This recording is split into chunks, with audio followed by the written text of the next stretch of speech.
बहुत बहुत मुबारक हो आज़मीन हज। आपके मुक़द्दस सफ़र का सबसे बड़ा इंतज़ार ख़त्म होने वाला है। सऊदी वज़ारत हज ने हज 2026 के वीज़े जारी करना शुरू कर दिए हैं। अब आपको किसी एजेंट के पीछे भागने या दफ्तरों के चक्कर काटने की ज़रूरत नहीं। आज की इस वीडियो में मैं आपको अपने मोबाइल फ़ोन से सिर्फ 2 मिनट में वीज़ा चेक करने का वो तरीका बताऊंगी जो खुद वजारत मजहबी उमूर ने बताया है। आइए बिना वक्त ज़ाया किए वीडियो की तरफ। बिस्मिल्लाहिर्रहमानिर्रहीम।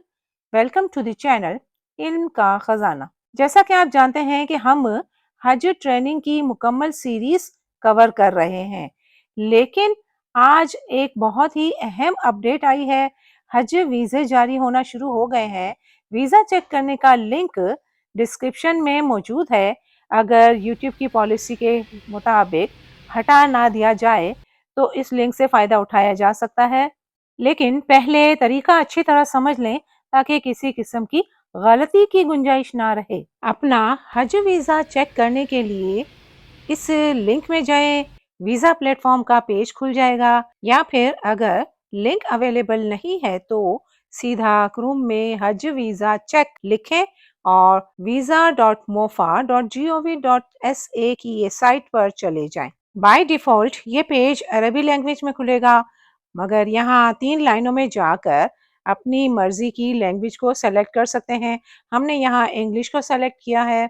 यहाँ बारकोड रीडर को ही सेलेक्ट रहने दें और फर्स्ट वैल्यू में by default visa number select किया हुआ होता है, मगर हमारे पास तो वीज़ा नंबर है नहीं, तो हम इसको ड्रॉप डाउन मेन्यू में पासपोर्ट नंबर सेलेक्ट कर लेंगे और नीचे अपना पासपोर्ट का सही नंबर लिखेंगे। सेकंड वैल्यू में by default application number select किया हुआ होता है, मगर ड्रॉप डाउन मेन्यू में जाकर इसको फर्स्ट नेम सेलेक्ट कर लें, नीचे अपना नाम का पहला हिस्सा लिखें और फिर नेशनलिटी के ड्रॉप डाउन मेन्यू में से अपनी कंट्री का नाम सेलेक्ट करें।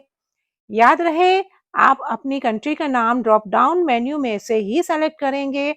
अगर आपने मैन्युअली अपनी कंट्री का नाम लिखने की कोशिश की तो वो एक्सेप्टेबल नहीं हो रहा, लिहाजा ड्रॉप डाउन मेन्यू में से सेलेक्ट करें। मैंने यहाँ पाकिस्तान सेलेक्ट किया और फिर नीचे कैप्चा को देखकर इसकी वैल्यू लिखें। अगर कैप्चा में कोई लेटर समझ में नहीं आ रहा तो यहाँ इस जगह पर जाकर इसको तब्दील भी किया जा सकता है।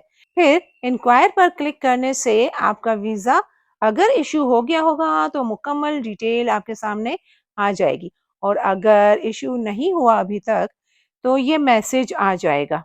फिक्र की कोई बात नहीं, वीज़ा इजरा का अमल फ़्लाइट शेड्यूल के मुताबिक किया जा रहा है।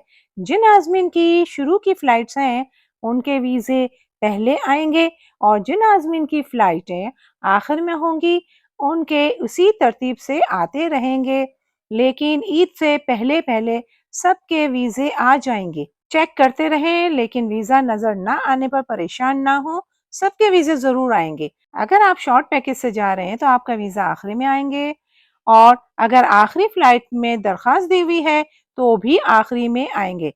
शुरू की फ़्लाइट वालों के वीज़े जारी होना शुरू हो चुके हैं। अगर आपके वीज़ा जारी हो चुके हैं तो कमेंट्स में अल्हम्दुलिल्लाह ज़रूर लिखिए ताकि दूसरों को भी खुशी मिले। अगली वीडियो में हम अपनी ट्रेनिंग सीरीज़ को वहीं से जारी रखेंगे जहां से छोड़ा था, जिसके लिए अगर आपने अभी तक चैनल को सब्सक्राइब नहीं किया तो ज़रूर कर लीजिएगा, और इस वीडियो को ज़्यादा से ज़्यादा अपने दोस्तों और हज पे जाने वालों को ज़रूर शेयर करें ताकि दूसरे आज़मीन भी इससे मुस्तफ़ीद हो सकें। वीडियो देखने का बहुत बहुत शुक्रिया। जज़ाकल्लाह।